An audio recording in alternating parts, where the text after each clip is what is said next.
Yeah. Yeah. Yeah. Not here to make you happy, not here to make you sad. Your feelings are irrelevant when debates are to be had. The Belfast Bapcast, loud and clear, covering the topics of the sphere, Working overtime to bring you many stories, waking up today the same labor and Tories. A stage, it isn't our art to play, is bringing you knowledge in this way. No filter, no fuss, just tell unfiltered fact, much like the words on those Christian tracks.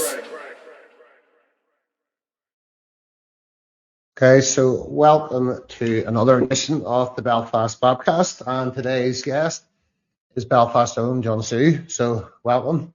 Thank you, my bro. Good to have. Thank you for having me. Not a problem at all. Absolute pleasure. So I'm sure a lot of you out there have heard Jun Tzu's music, and it is phenomenal. That's how I first got to know him. So it's a pleasure to have you on, mate. Thank you, bro. So we're going to do a wee bit of a deep dive just into the man that is Jun Tzu. So just going to start with identity and origins. And so growing up, your father was a loyalist prisoner.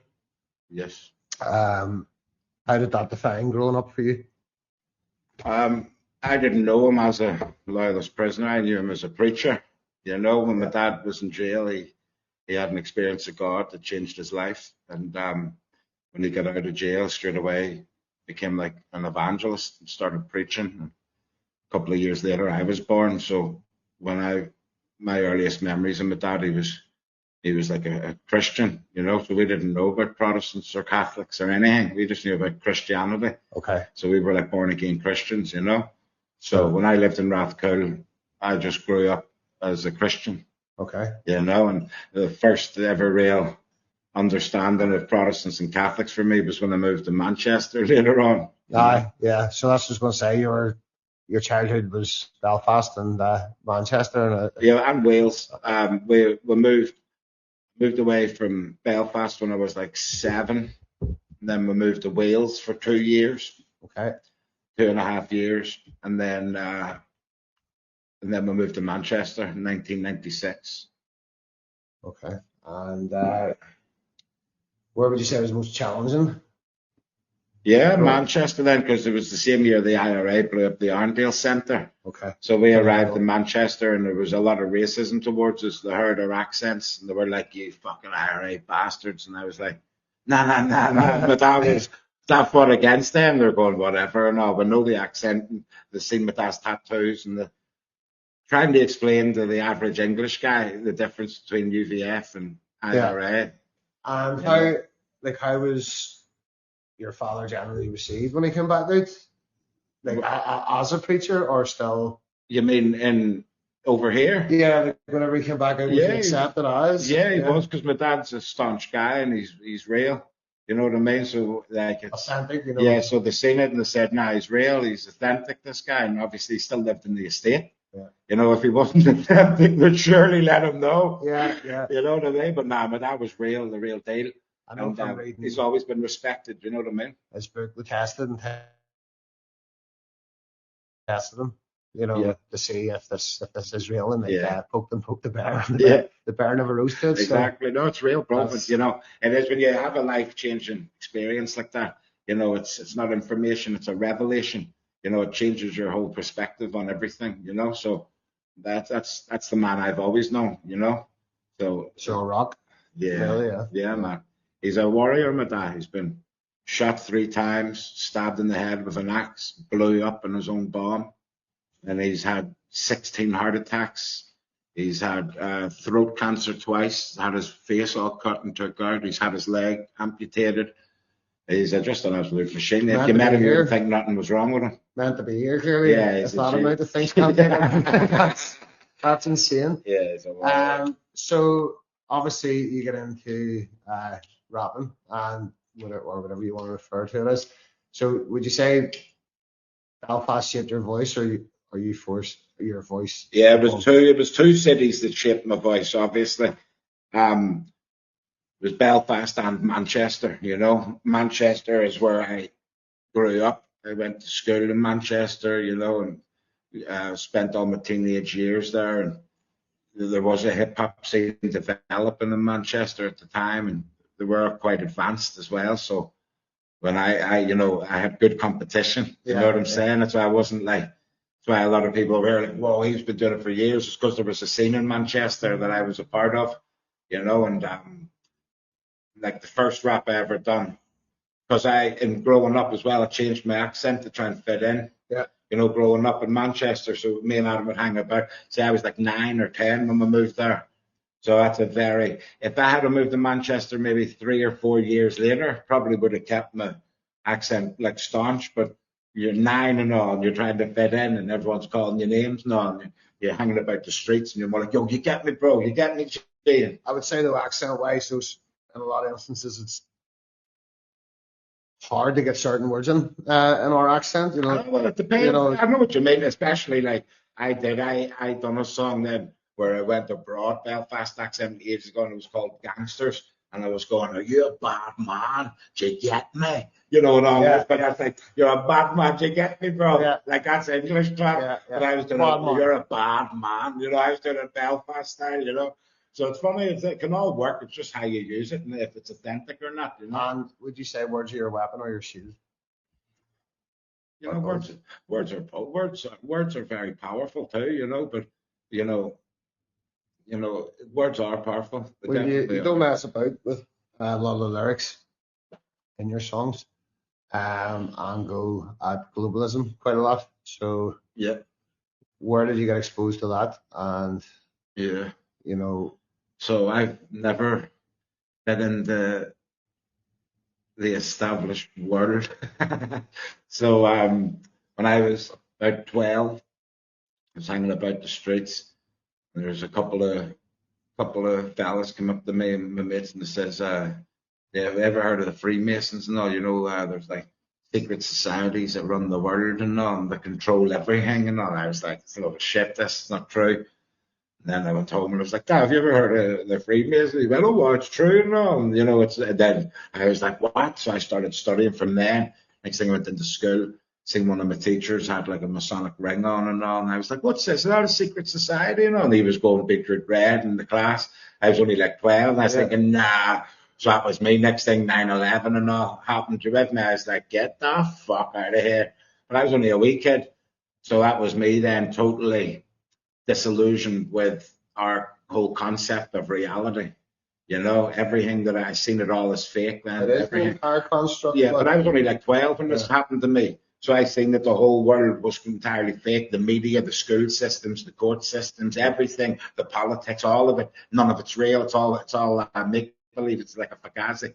You know, it's just fictional bullshit, and they get us all to pretend in it. Even this whole concept of like nationalism, that is anti-humanity. That is anti-humanity. Like we're humans. You know what I mean? They try and like say, this is our land and all. It's mental shit. That's all it's an illusion to trap people, borders and everything. It's all fake, make up. Well, it's all divide and conquer. That's exactly what it is. It's always been the same. The Hegelian dialectic, where thesis, antithesis to get the synthesis, and it is so clear whenever you see it, but you know, it's trying to break other people's programming from the matrix, really, you know, because that's exactly what it is. But you're saying the words are powerful. Is there any particular line that you have written or lyric or whatever you want to call it that gives you shudders still when you say it? Or well, there's a song that's still the song that's the closest to my heart. There's actually 2 songs that are the closest to my heart.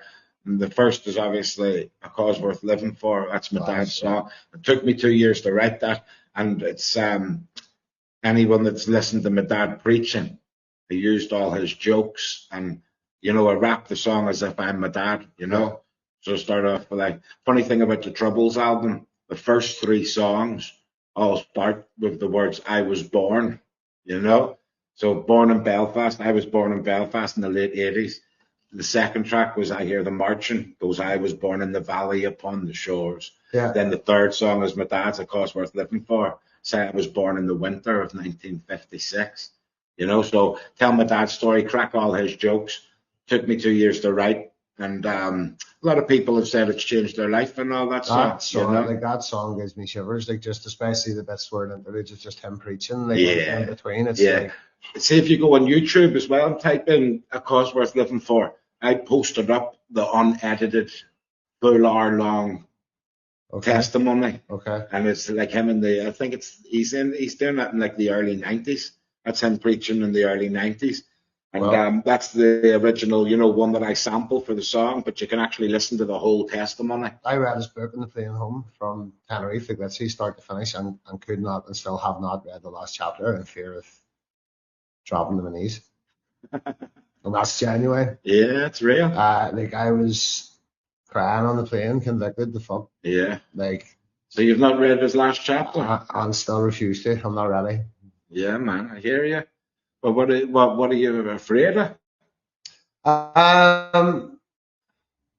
Having to submit. But like, it depends how you see submit too. Like, do you not feel like maybe you're submitting by not doing it? Do you understand what I mean? Oh, no, You're submitting to the darkness maybe Yeah. rather than the light. I just don't know if I'm personally ready to be faced with that reality of my sin. But look, brother, Yeah, hard truth. it's hard. It's always the hardest, but it's pointed at you. It's Well, easy, the you know. book is still in the house, so the last chapter will be read. Yeah, man. But I don't know, you know. It is. You know, the truth is, I believe it's all to do with your own individual journey. It has to be, and there is no. I believe in like divine timing as well. Everything happens in its own time. You with me, bro? So, and it's all meant to be anyway. So all we can do is go with what's on our hearts, follow it. Do you know That, what I and mean? then you see that through like if you do believe it, I do believe in divine timing, etc., and you see like certain people put in your life at certain times. Yep. It's only through the rear view mirror that you're able to see those things were put in place. You know, Yep. like so it baffles me that people believe in the Big Bang. Like, Yep. there's such complexity even just to taking a shit. Yep. That if you're telling me there's not intelligent design involved there somewhere, like, come on. My dad used to preach, and he used to go, I grew up in Belfast. I seen a lot of big bangs. And he says there wasn't, they didn't all fall in the way structures. He says after that there was chaos. You know what I mean, bro? It's chaos. It doesn't create life. So true. You know what I mean, brother? But it's all nonsense. The whole thing that they taught us, all of the science, the so-called science that they portray as factual, is actually mental when you look at it. Oh, 100%. I mean, that's not getting to high level or non-level the earth is. Moving on. No, like I said, you know, basically, whatever they tell you on the news, believe the opposite. Yeah, it's a pretty good litmus test. Like, Yeah, it's a game of opposites. If it's being pushed down your throat, probably don't go along with it. Has music ever, you ever fell out of love with it? Oh, I've always been in love with music, always. Have you ever fell out of love? Oh, fella, I actually did. Funny enough, I at one point stopped writing music, and it was a wee bit mad for a creative person too. So I just became obsessed with leather work. And, you know, my dad learned it in the jail. I didn't know it was thing. But I became like obsessed with it then. Actually, like, we started up a business, me and my dad. I was my dad taught me how to do it, but I was obsessed with the carving. And I was a good carver, like, I must admit, you know, I was obsessed with the art. Still hobby? I'll show you some of my artwork, like the leather work that I've done, but I would create like bags, and then there was a motorbike gang in they're world famous, like, they're called the Blue Angels. Okay. Have you ever heard of the Ramones? Yes, the band. Well, they were their security unit back in the day, the serious motorbike gang. But 1%ers and all, do you know that style?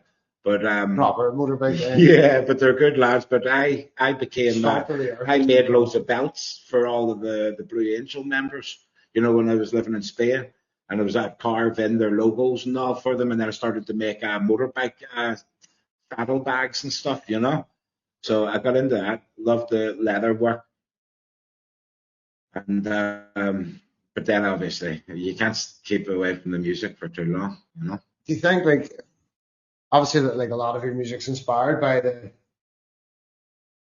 what do you say? Like it's almost like the idea of Belfast, Yeah, because like your and I age group really has not known proper conflict. Do you know what I mean? yeah, We've known the back end of it and seen the trauma maybe in our parents or our yeah, grandparents. So like I think people have this like misconception that every kid's in Belfast grew up around fucking places exploding and seeing somebody getting shot in their front doorstep and all the rest of it. But like some people our age group have, yeah. Of but course. certainly not everybody, and certainly not Yeah, as much as it would have previously been. So yeah, um, I would say like a lot of the stuff I've listened to of yours, like especially like A Cause Worth Living For, is through like your father's eyes, yeah, and then like stories yeah. you've been told, and I think that's a lot of us when we're abroad, we're like, oh, Belfast, yeah, Yeah, but it's actually a pretty chill place, like yeah. on the But whole. yeah, it is chilled as well, but it's also people are intense here. Oh, yeah, yeah, Yeah, yeah. very intense, bro. They're all very chilled until you start to talk about shit, and then it becomes intense. I You will tell know, politics is brought in. exactly. That's Yeah. what I mean. And like, Here, but a few Johnny, people, are you fucking mad? exactly. You're gonna turn out. You see, in Manchester, our neighbours used to say, we used to think you were fighting every day, and we were just arguing and fighting away. And Yeah, what do yeah. you mean this and that? I think much more the northern accent Exactly. is a lot harsher and A lot of people mistake our passion for anger. aggression. Yeah, well, like for me, a lot of times it is anger. I have to admit, like, but it's from a place of passion. Yeah, of course. No, I hear that. But our accent up here juxtaposed to down south, theirs is almost musical, Yeah, it's and true. it's nice to listen to. Yeah.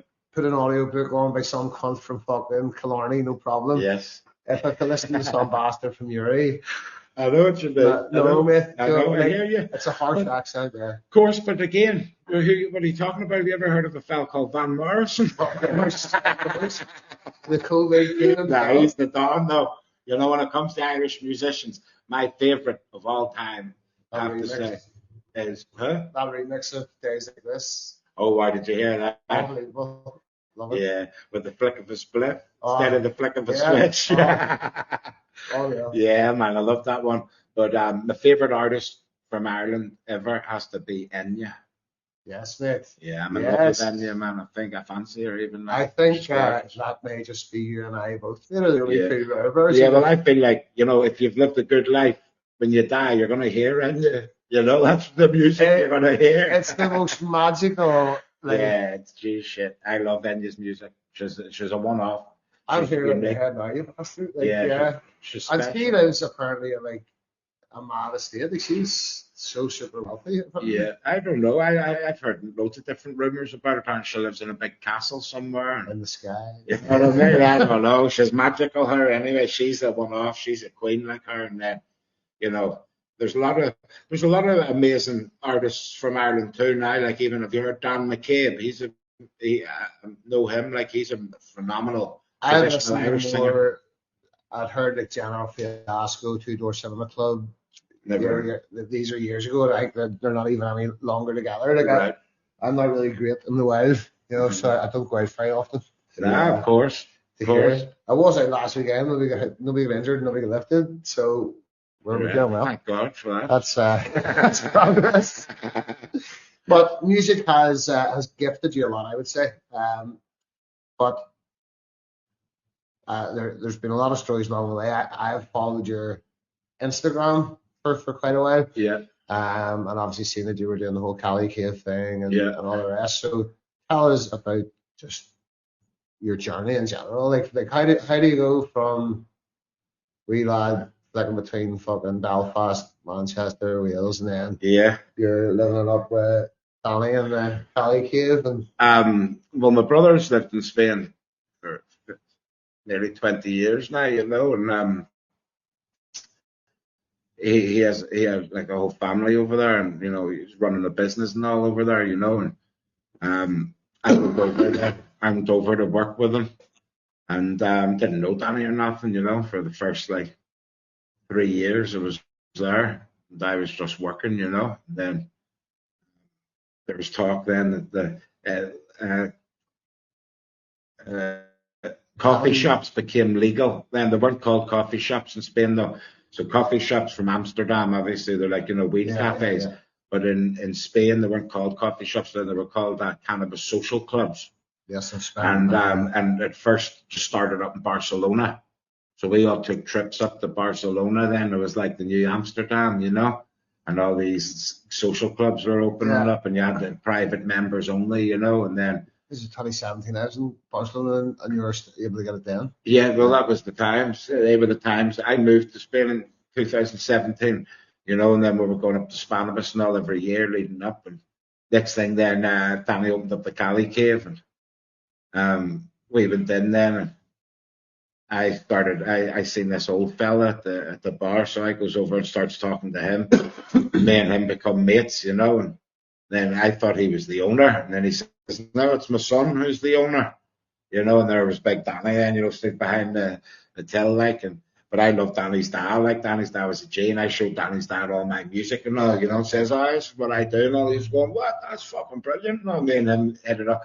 So then, I was harder then. I'm not a really sociable guy. I don't have a lot of mates. I keep myself to myself and my family, and I'll keep it quite tight knit. But Danny was trying to reach out to me for ages and all, and saying, "Come on, no, come down," and all. And I was like, nah. And then he goes, how much would you charge me to write me a song and all for the cave and all? And I was like, I don't do that, bro. I'm my own guy and all. You think you can buy me? You can buy me, brother, and all. Listen, there's no dough and all. And he's like, I love that and all. Became my man. He's a big charmer, big fucking Dublin charmer. So anyway, I ended up just loving him then, thinking he was a fucking legend, and we became like good mates. So I just said, "Yeah, I wrote you a fucking tune, you big mad Hallion." I wrote it showed him the song. That's what I was going to say, Hallion. So he loved it. And then I got my mate to produce it for us. Then he says, "Can we not do like music nights in the Cali Cave? I don't want it to just be a smoking club like everywhere else. I want it to get a fucking, do you know anyone in the music?" And all. I says, I know Charlie Sloth. And he went, "You know Charlie Sloth, could you get him here?" I says, "Of course I could, man. He's my friend." So I messaged Charlie, says, "Would you come over?" Charlie had just released his AU vodka. He only had one, AU vodka. You were on the Radio 1? Yeah, of course. I've done the fire in the booth. I've done the fire in the booth, then I've done the fire in the streets, and then we've done Rap Britannia as well, which was a documentary where I brought Charlie to Belfast. Taking the Raf Cool and the Shankle and all. Yeah, it was good. The fire in the booth. Fire in the booth was brilliant. Yeah. That was a fast rap, Yeah, that was cool, man. It started off, I got a phone call, and it was the BBC, and they said Charlie Sloth's doing a documentary, and he wants to meet you then when he comes to Belfast. So we've done the documentary. Next thing they said, they loved my part in it. Then Charlie rang me himself and said, "Would you do a fire in the booth now? Come to London." I was like, "Fucking course I will, bro." So I had court that same day. Funny enough, I had a fire in the booth, and I came out of the courts in my suit and tie, jumped into my car, and I had my jumpsuit t-shirt underneath my suit and tie like Batman. Fucking drove all the way from Manchester to London. Ran into the fucking BBC. I'd done my fire in the booth, That's class. Yeah, it was good. And I believe you've done a diss track with Fat Babs. The who? Sorry, Stephen Nolan. Yes. I was ages ago. Stephen invited me on this, radio station. Not afraid of being eaten. I know, I'm telling you. But I did say that to him as well. I says, but you love your McDonald's system. Yes, confused. Yeah, did you see Stephen at the McDonald's? I made a pact. I wouldn't eat McDonald's. I haven't had McDonald's in like 11 years. I made it with my wee Emily. Who says to Emily, "We still eat Five Guys all the time now." Five Guys is a different. I've never eaten McDonald's since it dawned on me. Like, I'm eating beef that doesn't taste like beef. Yeah, because it's not beef. What do you mean? It's probably human flesh. It's fucking pink slime, bro. You know about pink slime? They mush up all of the cancers and the eyeballs and the cartilage, and they grind it all into a pink slime. And then because it's all from the animals, technically, there's no meat in it. Yeah. They say it's all 100% animal. Mm-hmm. You with me? But it's all the fucking cartilage and fucking guts and everything mushed all into a pink slime, and then they shape it into that. Fuck, I haven't eaten McDonald's and I don't know how long.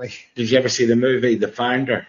Michael Keaton about McDonald's? No. Fucking brilliant. McDonald's was a banging restaurant run by two brothers. Yeah, at the start. And they were donning it, bro. It was real milkshakes now, and they were fucking selling out for there's queues galore. And then he comes in and franchises it. Says, don't make milkshakes. What about powdered lard shakes? You know, and all this is just fucking yeah. the piss. Tell your customers, sure. Yeah, literally.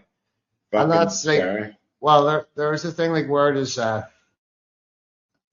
that's why, you know, you're saying you're not be bought. You have a conscience, you know, like there's only so far I'll go in business. I want to have a protection with my brand. Do you know what I mean? Like I'd franchise it, but it would be franchised on the basis of do as I say. Exactly. Yeah. No, but you need to watch the fire. That's what happened with them. They even tricked him and said, that's how it's going to be. He tricked them, bro, and said, yeah, you are the bosses, and don't you worry, you'll have total control, because they even said that to him. They go, nah, we tried it. He goes, we tried it, but couldn't keep consistency of the quality. They started to do their own thing. And they made their own machine and stuff. Then he ended up buying the property from underneath them.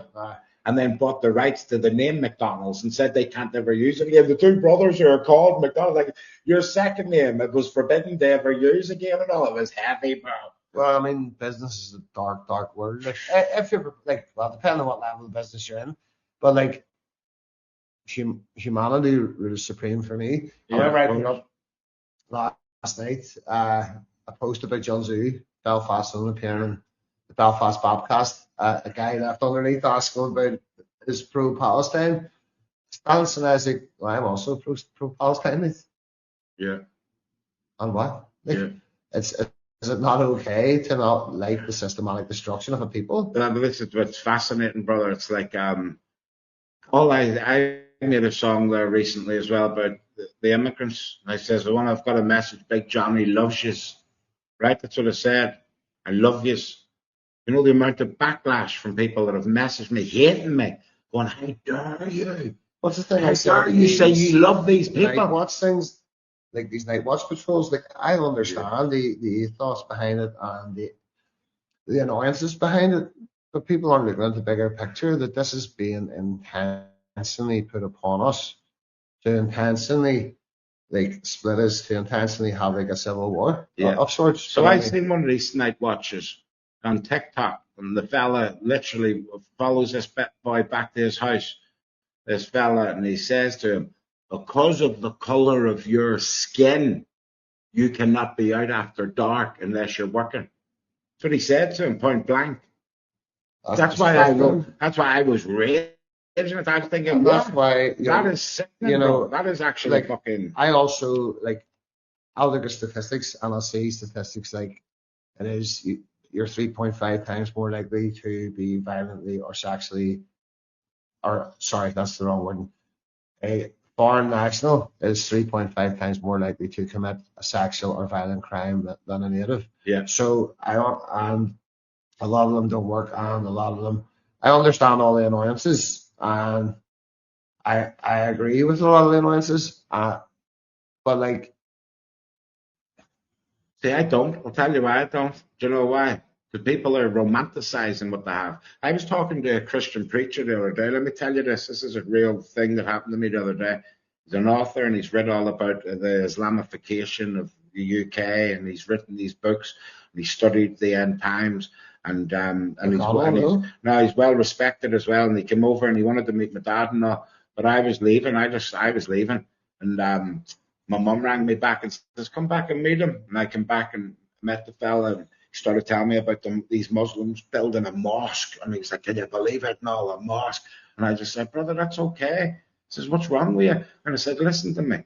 We all know the Catholic Church is one of the most demonic fucking entities to ever exist, right? They systematically raped kids for fucking hundreds and hundreds of years, right? And it's a fact. This is what they've done. The Protestant Church is literally like a big dirty fucking wart that grew out of the fucking Catholic Church's arse, right? And they kept most of its trampy demonic traditions anyway. They kept all of it. So it's just as fucked up and horrific, right? So I said, you see, even if Islam is the big evil demonic fucking thing that you think it is, The fuck's wrong? You're already surrounded by all these demonic churches anyway. I also Do you understand think, what I mean? from a Christian standpoint, that it's already written, and you know, whatever's going to be is going to be. So course. you standing in its way makes Exactly. shit all I difference. said to this guy, and I said, listen, I said, love them. You with me? Do you love them?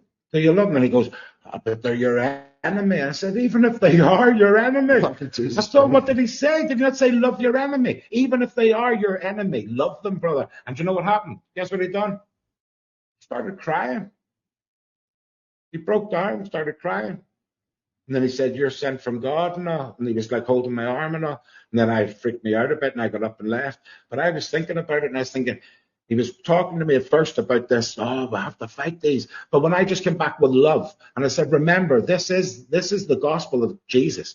This Old Testament business of vengeful, wrathful, will smite them. That's all Old Testament jargon, brother. People get mixed up. There's a real big difference, you know. I mean, a real difference. The problem for me is the level of intelligence of people that are enforcing this shit. You know, I have a daughter who's mixed race, you know, and like these people, a lot of these people are just racist. Yeah, you know? they are. No, it's a fact. They and- really, truly are, bro. and, you know, like you can have your issues and it's okay to notice statistics, but not liking somebody just because their skin's a different tone is the most handicapped thing I have Yeah, ever it's actually insane. encountered in my life. Like Yeah. Or even just where they come from. anything, until somebody shows me their character is not good, Yes, then exactly. Of course. it's fine. Exactly. I don't maybe necessarily So, yeah. agree with their Yeah, of course. way of life, Yeah, you know, but I don't have to agree with everyone's way of life. and vice And then- versa. That's Yeah. freedom. See, the funny thing is with me as well, you see, do you know how many mosques there are in Northern Ireland? No, probably Yeah. not. Like 3 or something. Yeah, there's like literally like 5 mosques, 5 Islamic centers. So there's like 10 altogether in Northern Ireland. There's 10 mosques. You know what I mean? But there's a so-called Islamic fucking invasion. They've got night patrol out looking for the Muslims. No, it's mental. But the truth is this, bro. I grew up in Manchester, right?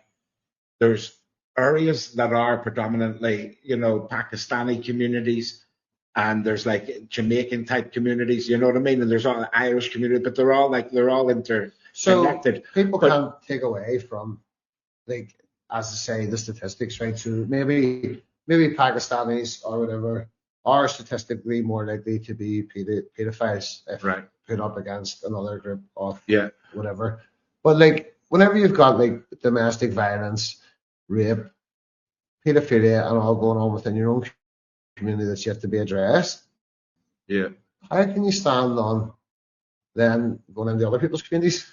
All I know, I understand that yes, they've raped a member of your community, but all I know is this, just personally speaking, where we came from, if there was any fucking pedos or anything, they all got done in.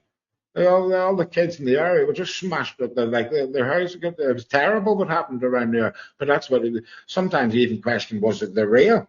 Because the kids just went nuts. But in a way, though, what I'm trying to say is as well, that's how I am like on a real basis. Like, it doesn't matter who, if there's a fucking nonce about, bro, he can get got whatever color he is or whatever religion he is. And the truth is, all that exists within all of all of them type of religions, bro. That's what you're saying. So why you're singling out these? The reason you're singling it out is because of the color of their skin and their culture. That's what it is, you know. There's a large majority are singling them out for that, and then there is a smaller minority who are actually just coming from a factual basis, going like, why?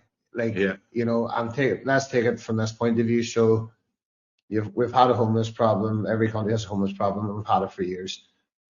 We weren't housing them. We weren't putting them in hotels. We weren't giving them. So it's a fuck you to our own people for a start. But everything's always been on that. Why are we not concentrating our hatred on the government? Exactly. Bro, that's my whole fucking point. This is what's hilarious. Exactly. But so this is the thing. There was a common misconception about my nutrient, about the immigrants, right? A lot of these lunatics are acting like I'm fully pro-government. Like, yes, everybody go, whatever. That's all lies, brother. What I was saying was, listen, Fuck the It's government. the government, right? No, these are the ones. Like, you have to understand it, right? It's like if a white van appeared outside your house every day and dropped off homeless people outside your house, and the homeless people started hanging about in your garden, and you go out and you kick the homeless people off, and every night this van keeps dropping off more homeless people, and you start attacking the homeless people, go, get that fucker, there's too many homeless, and you take out all your rage on these homeless. Do you not realize that you have to go to the van? Who the fuck's driving that van? And who's paying the person? Who the fuck's driving that van? But why are you just fighting the fucking people that they're dropping off? Are you nuts? Exactly. Fight the fucking problem. But they don't want to fight the problem because it's too hard to think like that. It's a mob mentality, and it's a spirit that is sweeping the nation, bro. And it's all one of fear and division, and it's all them against us. And for some reason now, everybody's religious. They're all there doing the crosses and all sorts and saying, this is a Christian country. I'm going, a Christian country. Are you fucking nuts? And that's, well, yeah, you hit the nail on the head, to be honest, because this country is famous for sectarian, violence, yet maybe like the smallest of percent actually practices the religion they're fighting for. I know. It's disgusting. And if you actually did practice the religion that you're fighting for, you wouldn't be fighting. And you wouldn't be filled with any hatred for nobody. But this island, especially, is on a very large degree only able of a certain level of thinking because of the long-term trauma, I believe. And it's instilled more so in certain areas than others. And, I would be pro-Palestine and think that everything Israel stands for and everything they do is disgusting and that they are the vermin that stating my fucking stance here. But that is I may as well be Satan in Woodstock Road having that viewpoint. However, I understand that it's just it's a yours and ours. Emma's fucking support the Palestinians, so we're going to fucking support it. But if you actually look into it, and every single humanitarian organization in the world will tell you that it's systematic.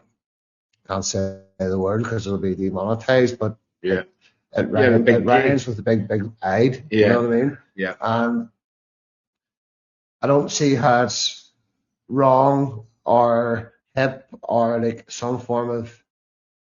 I almost think the people that they have out protesting against it, pro-Palestinian protests, they're that ridiculous, and it's the same idea as protest for Antifa.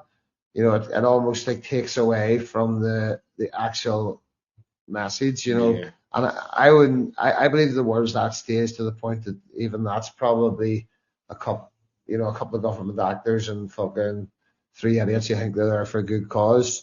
Yeah. Just this yearly make it seem like the worst possible cause. Yeah. And it's if you cannot see that the Jews are evil. Yeah, see, I wouldn't even say so. The fascinating thing, bro, it's there's nuances. You with me? This is the scary thing of it. So there's a lot of Jewish people that completely disagree. Yeah, with not it. all. It's Zionism. That's the problem. That's started the problem. by Theodore Herzl. So this is why a lot of people like to go, oh, so he's anti-Semitic and all, because when you say things like the Jews are evil and all, Well, there's one but thing. there is some Jews. But you have to remember, does that even mean though that the religion itself isn't evil? When you analyze the religion too, it's all based on blood sacrifices. So you know what I mean? So you look at religious that. text, the Talmud. Yeah, of course. Sick as fuck. Yeah, and like they say, Jesus was the son of a whore and stuff. And burning an excrement. Yeah, of course. They also justify taking away the virginity of a child because wiping it away at here. They do some mad shit, bro, right? The truth is, that is a fact. And obviously what they're doing there is, systematically killing loads of children, which is just the shedding of innocent blood. And they hate Christians, which is what makes me laugh the most. So that we have the whole evangelical Christian. Yeah, but there's a reason. Right? Yeah, there's a reason though. Do you know why? Thinking that, the Jews are God's chosen people. They're the synagogue of Satan talking about in Genesis. Yes. If you read your Bibles, folks, there's fucking Sabbatean Frankists. They're the complete opposite of what, like, it just annoys me Yeah. that people do not like look Yeah. into what they're supposedly supporting. Yeah. Benjamin Netanyahu is not even his name.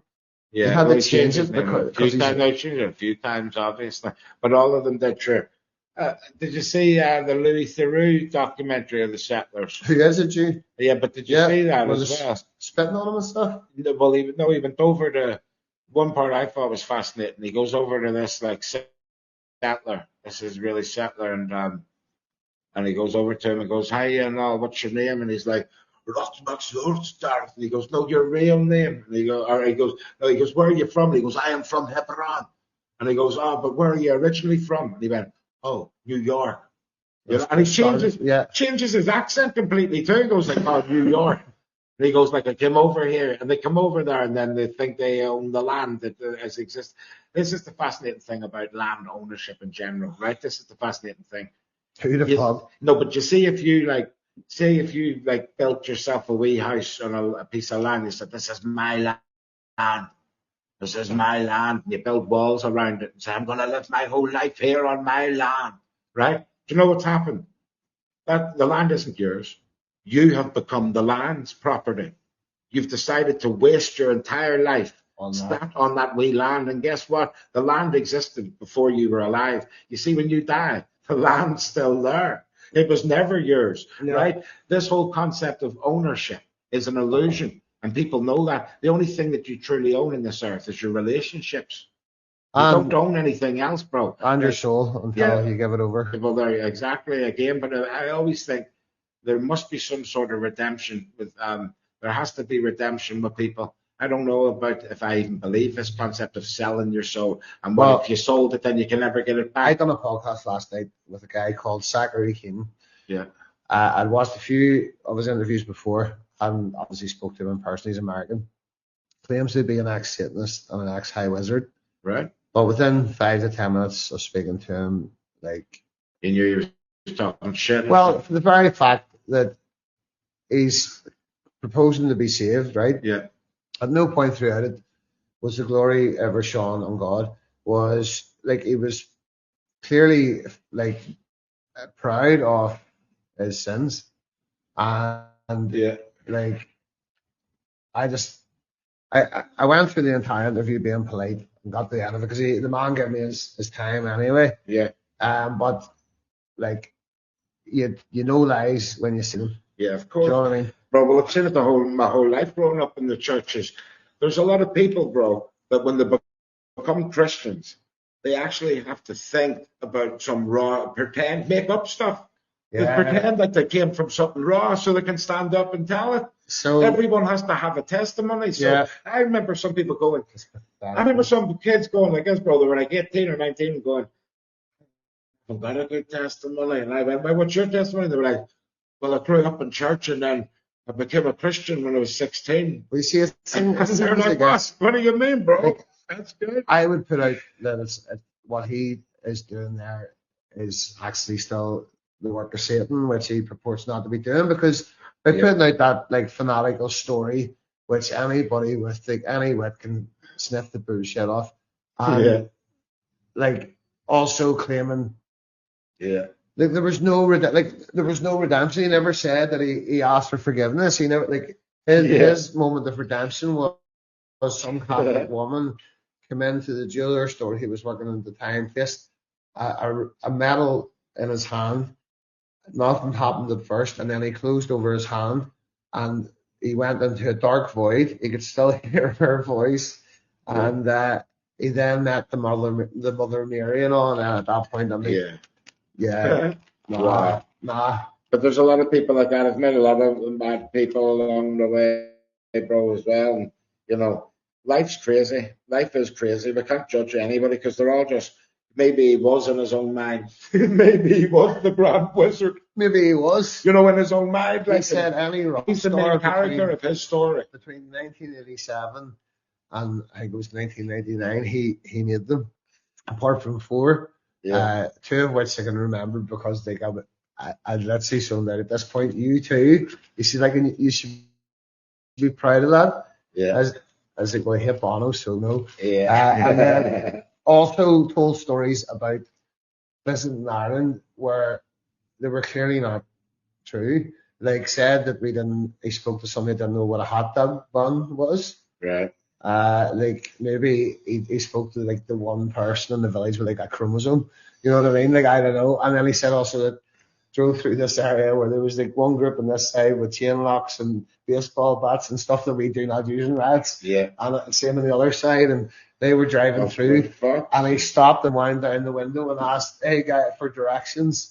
And they just stopped what they were doing, put down like the ours. Yeah. Both one come in from one side, one come in from the other, and like, "Are you guys the Catholics and Protestants?" Like, Oh no. I mean, like it's not like you Whoa. can't tell them kind of stories to Yeah. someone who's actually from the country and expect them. Yeah. Captain Planet. Yeah, like honestly, it's the first time in my life where I've ever pacified every emotion in my body and just let them get through the interview, because I sniffed bullshit for a minute too. Yeah, Do you know what I mean? And it was horrible because Yeah. I was locked in for 2 hours with it. Yeah. But the good thing about doing a podcast with someone like you is you can tell from your music you're authentic. You're going to get an authentic reaction to every question, and that's all a man can hope for. But Of course. let's bring it back to you here for a moment. So, are you a Christian? Yeah. Well, I mean. Well, I mean, Depends. either are. It Well, that depends. doesn't mean either are you or not. Yeah. Well, no, it doesn't. It depends. So, what do you mean? What Christian? What type of Christian? Like, how do you ask? Like, no, for but forgiveness? yeah, like a born again Christian. Then am I like a Pentecostal evangelical? No, the Christian of the Bible, like the Gospels, the 4 Gospels, have you like asked Jesus as your Yeah, but I've Savior? done that. I've done that. Yeah, I mean, I've done that. I haven't been baptized enough, but I'm an avid studier. Like I do enjoy reading and like learning. How will that go down on Judgment Day? So, John, so I see Yeah. you're an avid studier. Depends. It depends. But no, because I'm talking about actually understanding it. Yeah. It's very easy. So what are you saying then? You're talking about the blood sacrifice of Jesus. Is that what you're talking about? Yeah, no, so I'm Have talking I about accepted the blood yes, no, have you of accepted Jesus? what it means to be a Christian? and So the what 4 does it mean? Gospels? Tell me what it It means. means to be to a ask for forgiveness for your sins and Right. be washed again in the blood of the Lamb. So the blood of the Lamb.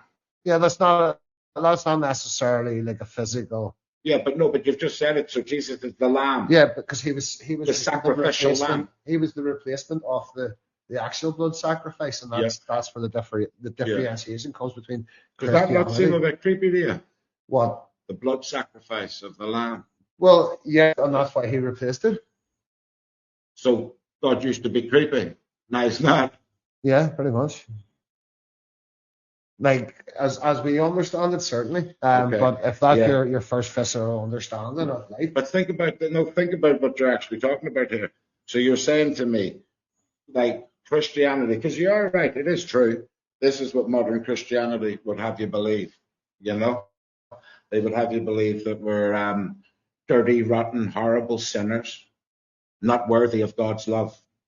Would you say that? Do you believe that? well, I would say maybe not to that extent. Well, that's I what would say- Christianity says. I would say I was in what the church the other Bible week. says that we're born into sin. Yes. So born in sin. Yeah. Yep. So we're all born in sin. Are we worthy of God's love or not?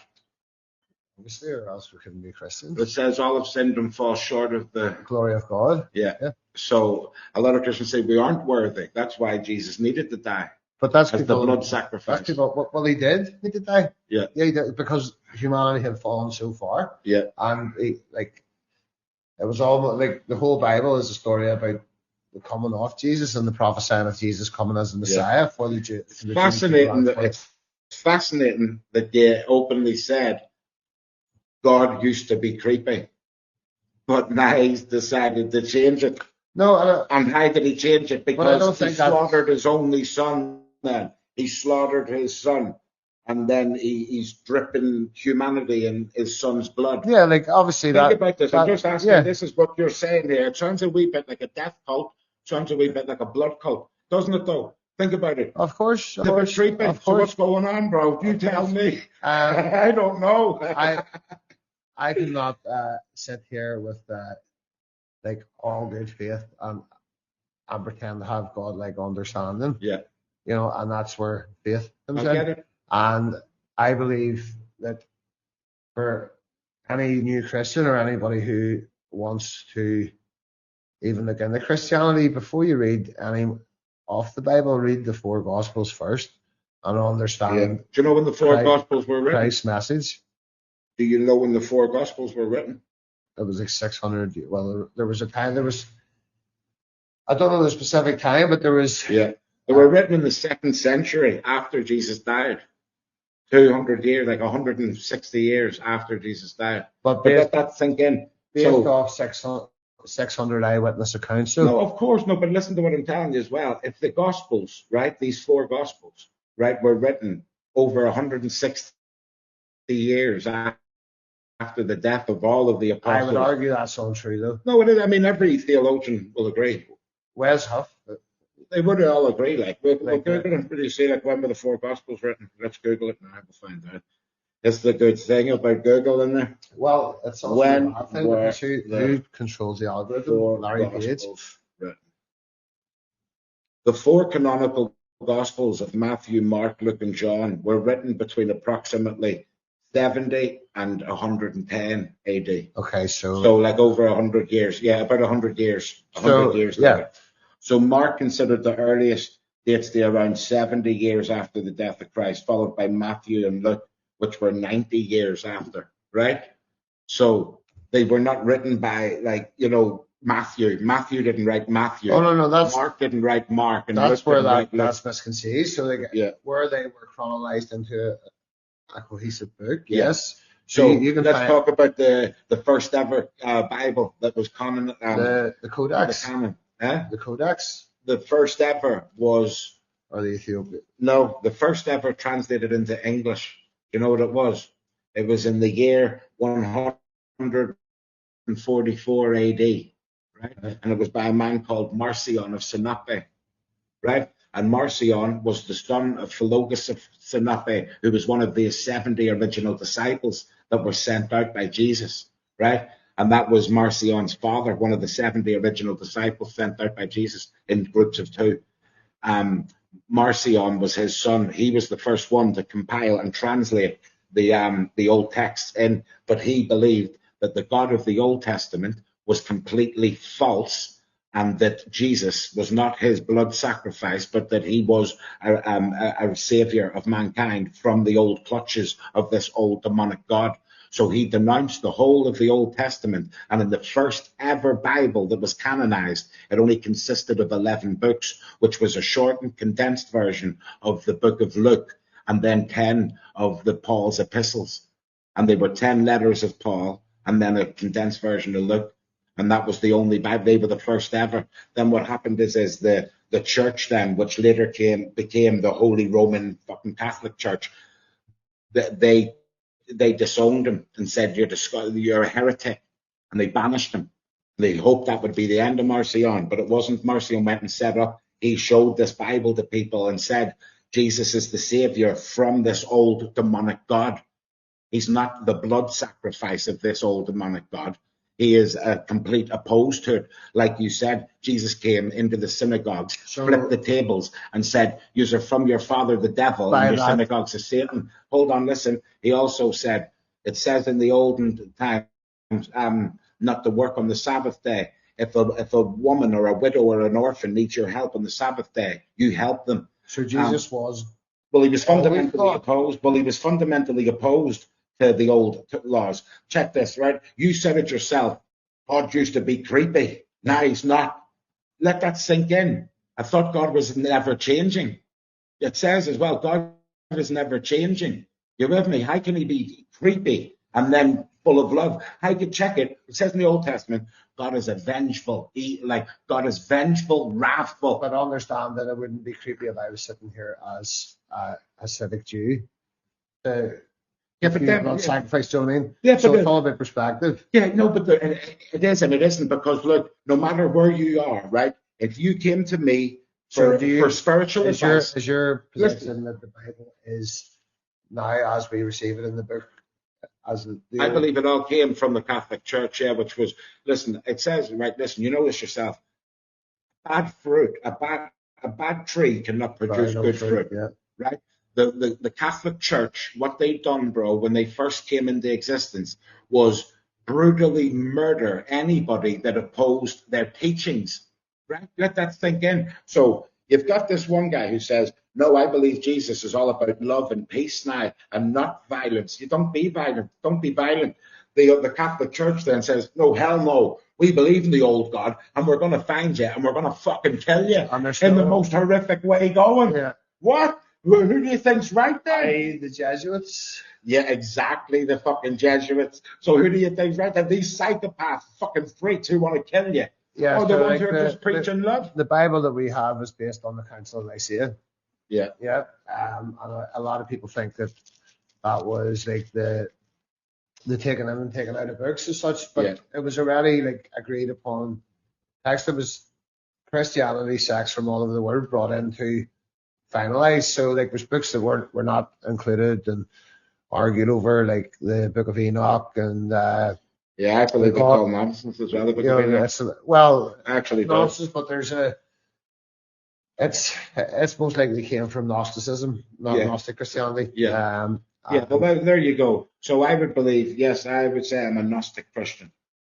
You know, when you ask me if I'm a Christian, I do believe Jesus was the Savior. Yes, I believe he came to save us from the bondage of traditional religion. Right? He wasn't. I don't believe. Well, I don't believe. No, but I don't believe. No, but it is and it isn't, because I don't believe that the Old Testament God had the blood sacrifice him, and we all have to wash in the blood of Jesus. Oh, a wee bit creepy to me. You said it yourself. Whenever if I talk to you about rituals, if I said to you, brother, if you came to me at any time of, forget perspective, let's be real. If any time you came to me and goes, I've sinned, I'm feeling bad in my heart, what should I do? And I said to you, have you got an innocent creature like a meat, and it's the most like, you know, clean and pure. I want you to slit its throat and burn it. Just burn it up to hell, you'll be cleansed. Bro, that's actually doubling you down on your sin. Yeah. Now you've actually just become a pathological killer for no reason. You're killing my animals for no reason to try and cleanse you of your sin. How does that make any sense? Do you understand what I mean? No, it's actually, it goes against your very being. Or sacrifice your own son. Even a chicken, if you said to me, nice, snap that chicken's neck and we'll just burn it. We won't even eat the flesh. We're not going to have no chicken nuggets. We're just going to fucking burn this chicken. Yeah. I'd say, no, bro, I'm not doing that. I have a sanctity of life.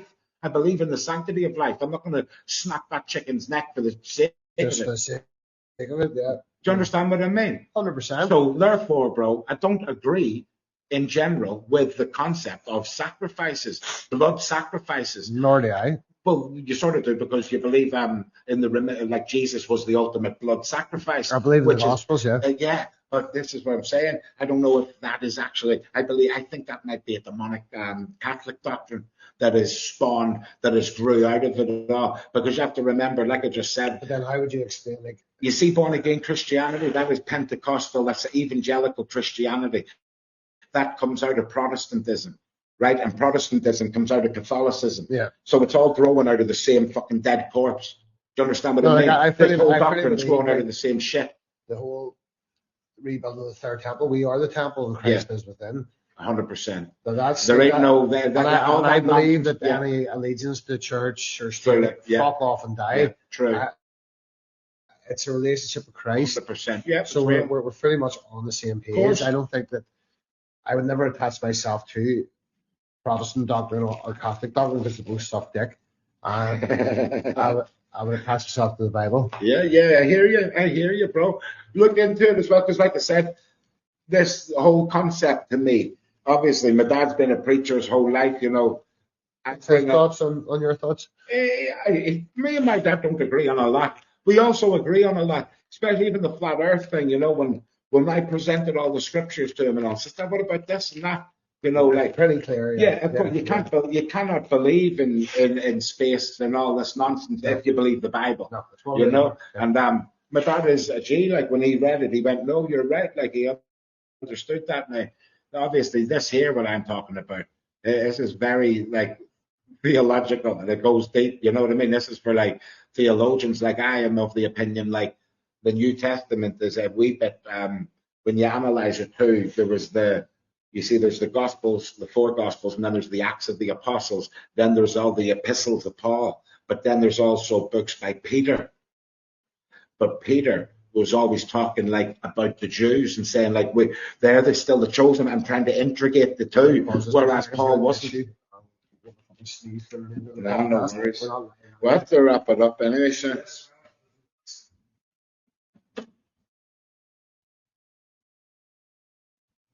I feel like we could do many of these podcasts. Yeah, we probably could, my bro. To be honest, I would like to do a podcast with a couple of pastors, you know, from different. You know, what I would like to do, I would like to have, you know, a discussion with like a Catholic priest, a Protestant minister, you know, and even a born again Christian. And I'd like to thrash out all of these concepts of the Bible. I mean, real theological questions that I have, right, starting back right from Genesis. So I'd love to have some like a podcast with a preacher who like believes that we are on a spinning ball. Well, do you need, you know, circulating the sun? historical proof? Like, do you want proof to back up your ideas, or you just want somebody to agree with your ideas? Well, should you not hear what I just said? I want all these different people, bro. No, I know, who are all different opinions. But what are you based on? What's the hypothesis? Like, you need something like a basis of truth. Like what? How do you define truth? You know, Is it defined on evidential, or does all 4 people believe in the same? Yeah. Well, listen. What I'm saying is that the art of there's debate. historical evidence to like prove like the validity of the 4 Gospels and to trace it back to like 600 eyewitnesses, like historically. Yeah. But it's how much evidence or how much weight do you put in historical evidence and historical proof? You know. Yeah. That could have all been altered. That could have all been. You know. Very true. I'm not beyond. And you know that. Listen to me. Look, me and you both know that the news that we're getting today is fake. Right? Always has been. So if the news today is fake, how much more so is our history? Well, like all, I mean, do you understand? All of history. History's written by those that killed. History's written by the winners, right? If me and you have a dilemma, then I killed you, then I go out and go see him. He was the demon, the killer. He was evil. Yeah. That's what you get down in history. I write the narrative as the winner, you know? And I think, look, to bring this to a natural close, because I know you have places to be, I think we need to have another one, because there's many more conversations. Listen, if you make me another fucking Goliath burger, that was 10 out of 10, bro. There'll be 2 glass for you, big son. I might need to. I polished that off quick enough. One message you could give to the average person in Northern Ireland: love your neighbour as you love yourself, and even if you don't class them as your neighbour, love your enemy. Love your enemy. Have kindness in your heart, compassion. You know, that's the greatest of all, and it destroys hatred. It can't handle it. Can't stand. See, the world would just call you a liberal. Oh, a liberal? Oh. Why? Because I say a leftist liberal. I'm a left, though, because there's a lot of. But there's the beauty in it. You know, the division comes everywhere. If you hold a certain view, like a certain amount of views, you're this or you're that.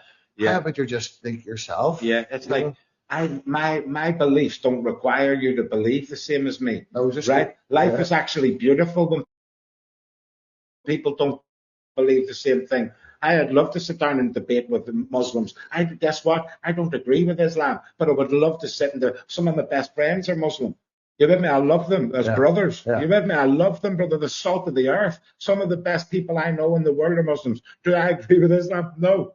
But I don't agree with modern day Christianity. I don't agree with modern day Christianity. I don't believe with Catholicism. I don't believe with Protestantism. I don't believe in any of that. And I'd happily sit and debate it with anybody. Yeah. And then guess what? If you don't agree with me, I'll give you a hug, man, and we can still be friends. That's the beauty. We can still be friends. That's the beauty, isn't it? We don't have to fall out. That's the beauty of it. People are lunatics. I think the biggest message is, don't attach yourself to fucking systems and be yourself, guys. Literally, bro. And pledge allegiance to the truth in your heart. Love.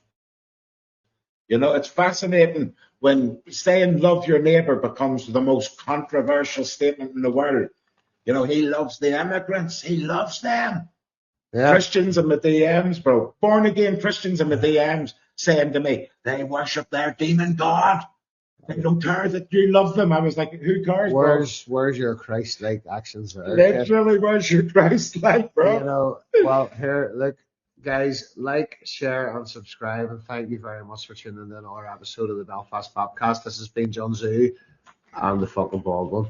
So thank you very much. Yeah, man. Yeah, it's mad concepts I was talking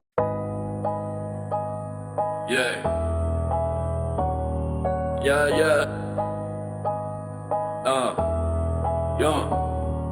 Not here to make you happy, not here to make you sad. Your feelings are irrelevant when debates are to be had. The Belfast Bapcast, loud and clear, covering the topics others fear, Working overtime to bring you many stories. Waking up today, the same Labour and Tories. A stage, it isn't our art to play. Is bringing you knowledge in this way. No filter, no fuss, just tell unfiltered fact. Much like the words on those Christian tracks.